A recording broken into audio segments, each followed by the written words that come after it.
नमस्कार. निशिदिनी निरूपण क्रमांक 45. समधर्माचरणी त्वरित बना. सुभाषित क्रमांक 4. युज्यते वेष्टनम वायो राकाशस्य च खंडनम गथनम तरंगानामास्था नायुषी युज्यते. वारा गुंडाता येई आकाश तुकड्या तुकड्यात विभागता येई. जलतरंग लाटा मालेत गुंफता येती. हेही क्वचित विश्वासता येई. परी आयुष्याबाबत काहीच शाश्वत विश्वास योग्य न राही. येथे अविश्वसनीय गोष्टींवरही क्वचित प्रसंगी विश्वास ठेवता येईल. या अर्थी 3 दाखले दिले आहेत. एक वेळ वाऱ्याची गुंडाळी करून ठेवता येईल. आकाशाचे तुकडे तुकडे करता येतील. पाण्यावरील तरंग लाटा यांची माळ करता येईल किंवा त्यांना ओवता येईल. मात्र आयुष्याबाबत काहीच भरवसा विश्वास ठेवण्यायोग्य नसते. येथे आयुष्याच्या अशाश्वतेबाबत जीवन अळवावरच्या पानावरील पाण्याच्या थेंबासारखे किंवा पहाटेच्या दवबिंदू सारखे क्षणिकी असू शकते हे सांगितलेले आहे. उलट पक्षी दीर्घ प्रदीर्घ कंटाळवाणेही असू शकते. जीवन अशाश्वत आहे. ते अळवावरच्या पानावरच्या दवथेंबासारखे, जीवन अळवाच्या पाण्यावरील जलबिंदू सारखे, पहाटेच्या दवबिंदू सारखे क्षणिकी असू शकते किंवा उलट पक्षी दीर्घ प्रदीर्घ कंटाळवाणे असू शकते असा उभय पक्षी दावा केला आहे. सांगायचे इतकेच आहे की आयुष्यासारखे बेभरवशी अशाश्वत काहीच नाही. आयुष्याच्या अल्प मध्यम दीर्घ प्रदीर्घतेबाबत काही ठामपणे सांगता येत नाही. आयुष्या इतके चंचल अशाश्वत अन्य काही नाही. पाणी का बुदबुदा, पाण्याचा बुडबुडा म्हणावे असे पाण्यावरील बुडबुड्यासारखे दिसता दिसता नष्ट होणारे जीवन असते.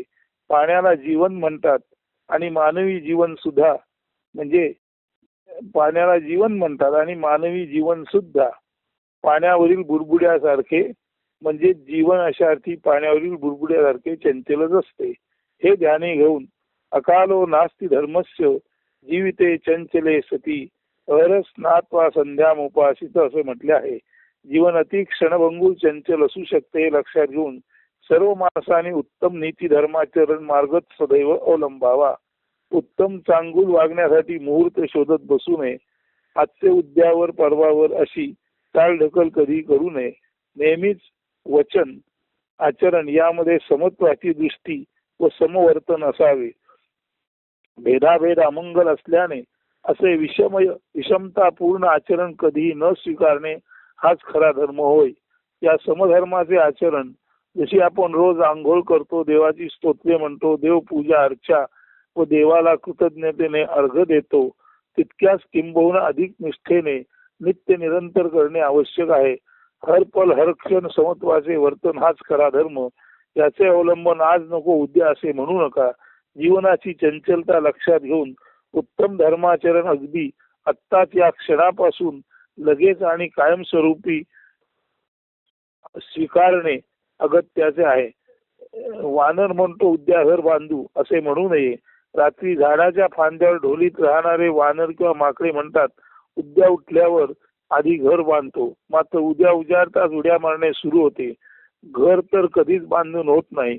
उत्तम गोष्ट आचरणे धर्माचरण पुढे पुढे ढकलण्याचा माकडांचा वेडेपणा माणसाने करू नये.